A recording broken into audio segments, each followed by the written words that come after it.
રાવણની ઘેરે દીકરીનો જન્મ થયો. હવે આખા દુનિયાના લેખ બ્રહ્માજી રાવણને પૂછી લખે, પણ રાવણમાં હવે એવડી સત્તા આવી ગઈ, એને એવું થઈ ગયું કે હવે બ્રહ્માજીની માથે, લેખની માથે મેખ મારવાની રાવણમાં તાકાત આવી ગઈ છે, એટલે પ્રયોગ કરું મારા ઘરથી. બ્રહ્માજીની ઉદારતા, બ્રહ્માજી કોઈનો જન્મ થાય તો રાવણને પૂછે, કોણ આને માથાકૂટ કરે? બોલો રાવણ, લંકેશ, આના શું લેખ લખો? એટલે રાવણ એનાથી નીચું રહે એવા લેખ લખાવે. મને એક વાત નથી ગમતી, બધાને ભાઈ મહાન માણસો ગમે છે, પણ એનાથી તો મહાન ન જ હોવા જોઈએ. આ અંદર ગળી ગયું છે. મારા કુટુંબમાં બધા સારા જ હોવા જોઈએ, પણ મારાથી સારા નહીં. It is round.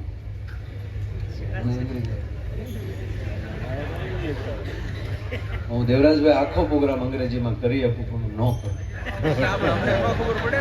હું કામ હું આજ અંગ્રેજીમાં આખો પ્રોગ્રામ કરું, તમને ન સમજાય મારે ધંધો હું કામ કરવો છે?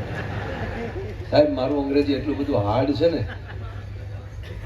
અંગ્રેજીનો પ્રોફેસર મારી સામે બેન મારું અંગ્રેજી જોઈએ સમજી જાય, સાહેબ હું ગાવાનું બંધ કરું. આવું મારું.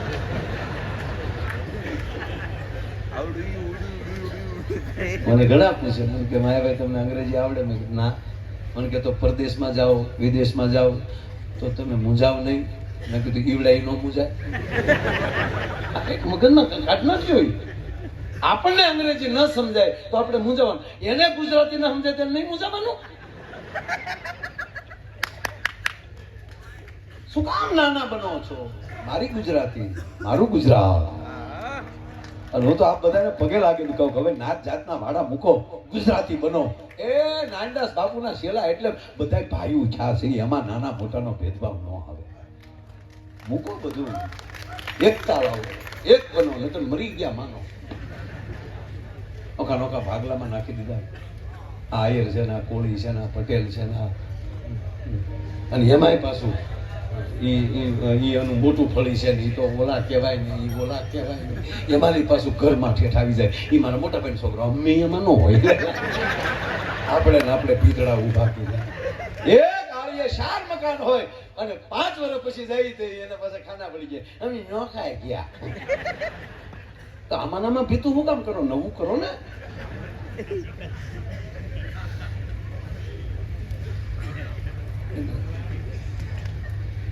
અઘરું તો છે.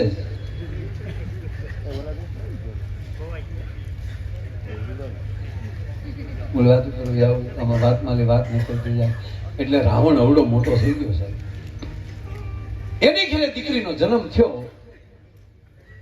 અને બ્રહ્માજી લેખ લખવા માટે આવ્યા. વિધાતા એટલે બ્રહ્માજી લેખ લખવા આવ્યા એટલે રાવણને કીધું, લંકેશ મહારાજ શું તમારી દીકરીનો લેખ લખું? ત્યારે રાવણ અભિમાનમાં બોલે છે, સાંભળજો સાહેબ, કે બ્રહ્માજી વિધાતા તમને મોજ આવે એ લખી નાખો, અને લેખની માથે મેખ નો મારી દઉં તો રાવણ નહીં. કારણ કે ઈ રહેવા દે દોઢેસ્તામાં. તો તને ટેસ્ટ થી બધા મોકા દઈને પૂછી છે એટલે ના ના લખો, રહેવા દે રાવણ. સાચું કહું છું, પસ્તાઈશ તું. લેખની માથે મેખ ન લાગે કે પણ લખી તો જુઓ. બ્રહ્માજીએ લેખ લખી નાખ્યો. લખીને બહાર આવ્યા અને પૂછ્યું રાવણ શું લખ્યું? કે સાંભળી લે રાવણ, તારા ગામના લંકાને પાદરમાં વાલ્મીક સમાજની ઘરે 8 મહિના પહેલા એક દીકરાનો જન્મ થયો છે. એ દીકરા સાથે તારી દીકરીના લગ્ન થશે. શું વાત કરો છો? હા લખ્યા, લે ફેરે છે કોઈ હાજર? જી મહારાજ. ત્યાં તો મોટા મોટા કાતરિયા વાળા જ હોય. ખમ્મા બાપુ ને ખમ્મા ની વાળાને લઈ જાઓ. જેવો છોકરા ને તો ગયા ખમમ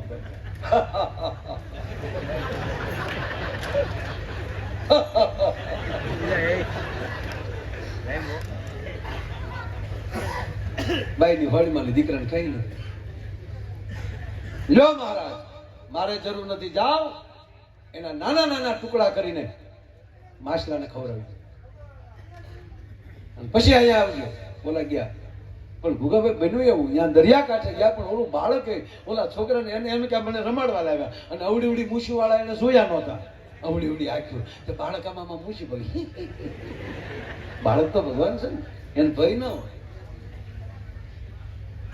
એટલે ઓલાએ વિચાર કર્યો, રાવણ રાવણ છે, આપણે મરી ન છે, ક્યાં ભવને કાજાને આપણે મારવો, કેવો રમે છે.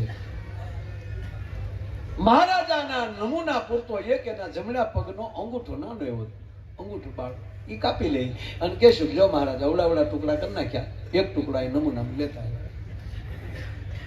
આપણે મારવાનું છે. લાકડાની પેટી મગાવી, પેટી બનાવી, પેટીની અંદર થોડીક દૂધની વ્યવસ્થા કરી દીધી, એની અંદર બાળકને હુવડાવી અને દરિયામાં પેટી મૂકી દીધી કે હવે એના ભાગ પણ આપણા છે, મારવો નથી. અંગૂઠો લેતા જાય. રાવણને કીધું લ્યો મહારાજ અંગૂઠો. ખદામ બ્રહ્માની વાણી ખદામ. પણ બન્યું એવું, પેટી તરતી તરતી દરિયામાં ગઈ અને ઘોઘાના મસિયારા ન્યાઠે હોડકું લઈને ગયેલા. એને એક પેટી મળી, પેટી ખોલી તો બાળક અંદર દૂધ હતું, છોકરાને દૂધ પાયું. ઘોઘાના રાજાને દીકરો નહીં. મહારાજ અમને આ પેટી મળી, અમારી બાળક મળ્યું, બહુ સુંદર છે, લાવો મારી પાસે. રાજાએ એને ઉછેરી મોટો કર્યો, છોકરો મોટો થયો, પણ દિન ગણતા માસ ગયા, વર્ષે હાથરિયા સુરત ભરી એ વખતની માથા એવો તેજસ્વી બાળક બન્યો ભાઈ.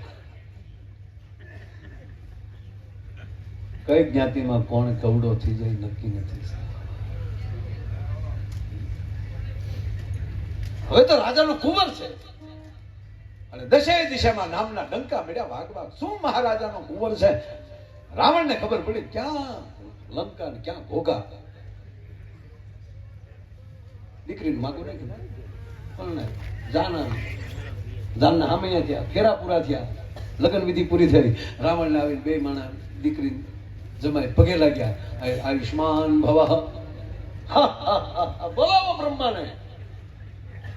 બ્રહ્માજી લંકેશ ખમા આપને બાપ લ્યો. તમે કહેતા હતા ને લેખની માથે મેઘ કોઈ ન મારી શકાય, આ રાવણે લેખ માથે મેઘ મારે. ડાયો થામા,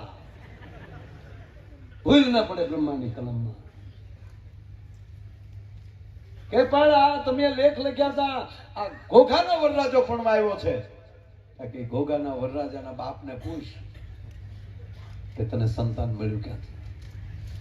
બોલાય એટલે બ્રહ્માની હાજરી રાવણની હાજરી ખોટું બોલાય? સોયત્રા કાઢ નાખે રાવણ. અમુક માણસ દાંત કાઢે તો ભય લાગે.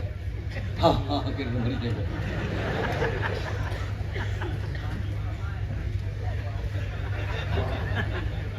મહારાજનો જય હો. એ મારું સંતાન નથી, અમારા મસિયારું કરનારા માણસો હતા, એને આ લાકડાની પેટીમાંથી મળેલો અને મારે સંતાન નહોતું એટલે ઉછેરી મોટો. જો બ્રહ્માજી એ નહીં કેમ મોકલ્યા હતા, કોને એને બોલે નહીં ઓલા લાંબા લાંબા કાતરી. હા હા હા હા નો છું હું શું ઢીલી મોટું સામાંગળી આવી. મહારાજ લંકેશ મારવાય તો મારી નાખો બાપ, પણ તમે જે બાળકને અમને સોંપ્યું છે બાળકને અમે મારી ન શક્યા. તમે નમૂનો આપ્યો છો, પછી એટલો જ નમૂનો, એટલો જ અંગૂઠો જ કાપ્યો હતો જમણા પગ. રાજાના પગમાં, વરરાજાના પગમાં લઈ બૂટ મોજા કાઢ્યા હતા અંગૂઠો નહીં.